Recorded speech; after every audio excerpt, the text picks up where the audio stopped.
আসসালামু আলাইকুম সম্মানিত ক্রেতাগণ। আমি রেড ব্রিক্সের নতুন ভিডিওতে আপনাদেরকে স্বাগত জানাচ্ছি। আমি এখন আছি এল ব্লকের 40 ফিট এভিনিউ রোডে। এই পাশটা সরাসরি গিয়েছে সেন্ট্রাল মসজিদে, আর ঠিক প্লটের এই পাশটা 130 ফিট। 130 ফিট থেকে 300 ফিটে যেতে সময় লাগবে গাড়িতে সর্বোচ্চ 2 মিনিট। এবং যদি মাদানী এভিনিউর দিকে যাই, এই পাশটা মাদানী এভিনিউয়ে গেলে সেখানে সময় লাগবে 1 থেকে 1.5 মিনিট। আর আমি এখন 40 ফিট রোডের উপরে দাঁড়িয়ে আছি। আপনারা দেখতে পাচ্ছেন এই যে আমার সামনে, এইটা হলো প্লট। 3 কাঠার একটি দক্ষিণমুখী প্লট, বেশ ভালো লোকেশন।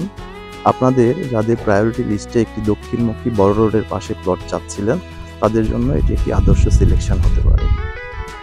আপনারা চাইলে আমাদের ডেসক্রিপশনে দেওয়া নাম্বারে কল করে যে কোনো সময় প্লট ভিজিট করতে পারেন, এবং যদি আপনাদের কোনো কোয়েরিজ থাকে সেটাও আপনারা জেনে নিতে পারবেন আমাদের কল করে। ভালো থাকবেন সবাই। আসসালামু আলাইকুম।